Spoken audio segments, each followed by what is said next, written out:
ఖమ్మం జిల్లా మున్నేరు పరివాహక ప్రాంతాల్లో వరద బాధితులకు పునరావాసం కల్పించారు అధికారులు. ఆస్తి నష్టం జరగకుండా తగు జాగ్రత్తలు తీసుకుంటున్నట్లు తెలిపారు. రాష్ట్ర నాయకులు తుమ్మల యోగేందర్ సహాయక చర్యలు చేపట్టాలి అంటూ పార్టీ కార్యకర్తలకు, నాయకులకు పిలుపునిచ్చారు. పునరావాస కేంద్రాల్లోని ప్రజలకు సహాయపడాలని కోరారు. నష్టపరిహారంతో పాటు అన్ని సౌకర్యాలు కల్పించి బాధితులకు అండగా ఉంటామని భరోసా ఇచ్చారు. మరిన్ని వివరాలు కదీర్ అందిస్తారు. మున్నేరు వరద ఉధృతి క్రమంగా పెరుగుతూ తగ్గుతూ కొంత దోబూచులాడుతున్న పరిస్థితి కనిపిస్తూ ఉంది. ఆకేరు వద్ద తగ్గితే తప్ప మున్నేరు క్రమంగా తగ్గే పరిస్థితి కనిపించడం లేదు. దాంతో సమీపంగా ఉన్న అనేక కాలనీలన్నీ కూడా జలమయం అవడం జరిగింది. ప్రస్తుతం ఆ కాలనీలలో ఉన్న ప్రజలందరూ కూడా పునరావాస కేంద్రాలకు తరలి రావడం జరిగింది. దీనికి సంబంధించి అధికార పార్టీకి సంబంధించిన నాయకులు కానివ్వండి, అధికార యంత్రాంగం మొత్తం కూడా సమాయత్తమై ఈరోజు పునరావాస కేంద్రాలకు తరలించడంతో పాటు అన్ని రకాల సౌకర్యాలు కల్పించి ఎలాంటి అసౌకర్యం కలగకుండా ప్రజలందరినీ కూడా వాళ్ళు సేఫ్ జోన్లో ఉంచే పరిస్థితి ఇక్కడ నెలకొని ఉంది. అయితే దీని గురించి రాష్ట్ర నాయకులు తుమ్మల యోగేందర్ మనతో ఉన్నారు. వారితో మనం మాట్లాడే ప్రయత్నం కూడా చేద్దాం. సార్, ఈరోజు అధికార యంత్రాంగం మొత్తం కూడా ఇక్కడికి వచ్చి ఆ పునరావాస కేంద్రాల్లో ఉన్న ప్రజలందరికీ కూడా సౌకర్యాలు కల్పిస్తూ ఉంది.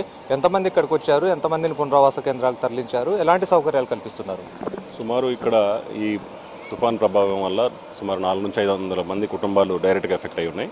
వాళ్ళందరినీ కూడా ఈ పునరావాస కేంద్రాలకు తీసుకురావడం జరిగింది. వాళ్ళకి కావాల్సినటువంటి అన్ని సదుపాయాలు, భోజనంతో పాటు మెడిసిన్స్ కానీ, వాళ్ళకి కావాల్సినటువంటి నిత్యావసర సరుకులు కూడా ఏది కావాలంటే అది ఇచ్చే ప్రక్రియను చేపట్టాం. తుమ్మల గారు ఇచ్చినటువంటి ఆదేశాలకు అనుగుణంగా 2-3 రోజుల నుంచే అధికార యంత్రాంగం అంతా కూడా ప్రిపేర్ అయిపోయి ఇక్కడ ఉన్నటువంటి రిక్వైర్మెంట్స్ ఏంటి, గత సంవత్సరం జరిగినటువంటి వరదల వల్ల వచ్చినప్పుడు మనకున్న ఇబ్బందులు కూడా మనకు తెలుసు కాబట్టి ఎక్కడా కూడా ఒక మిస్టేక్ కూడా చేయకుండా అన్ని వాళ్ళకి కావాల్సినటువంటి అన్ని సదుపాయాలు ఇక్కడ క్రియేట్ చేయడం జరిగింది.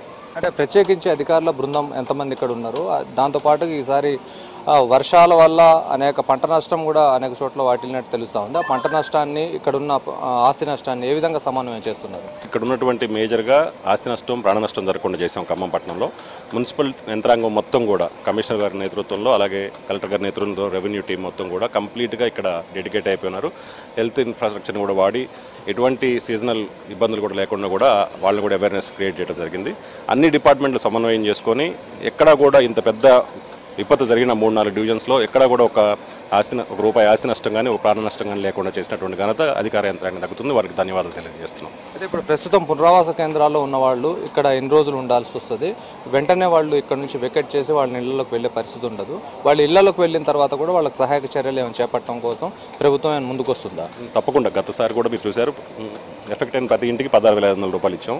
ఇప్పుడు నెంబర్ ఆఫ్ హౌసెస్ తక్కువ ఉన్నాయి కాబట్టి ఏ అయితే ఇళ్ళు బాగా నియరెస్ట్ ది రివర్ ఉన్నాయో వాటందరినీ ఈరోజు రేపు కూడా ఉండాల్సి వస్తుంది. వాళ్ళు ఇక్కడ మిగతా వాళ్ళు నాకు తెలిసి ఇప్పుడు ఉన్నటువంటి సమాచారం ప్రకారం సాయంత్రం నార్మల్ స్థితికి వస్తుందనే సమాచారం ఉంది. అది వాస్తవం అయితే వాళ్ళు కొంతమంది వెళ్ళిపోతారు.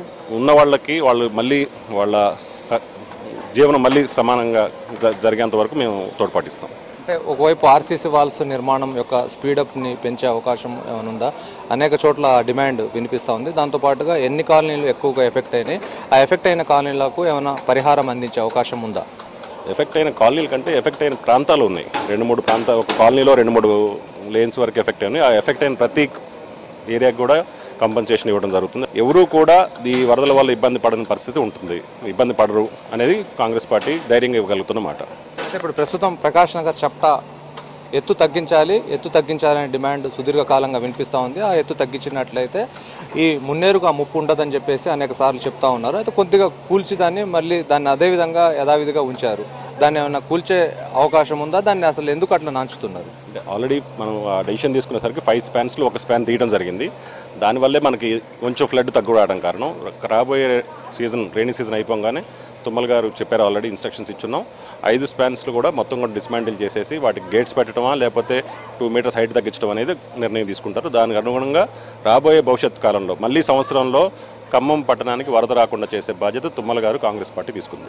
నగర పౌరుడిగా, స్థానిక నాయకులుగా, స్థానికంగా ఉన్న ప్రజానికానికి ఏం పిలుపునిస్తారు? పునరావాస కేంద్రాల్లో ఉన్న వాళ్లకు ఏ విధంగా సాయం అందించాలని చెప్పేసి కోరుతారు?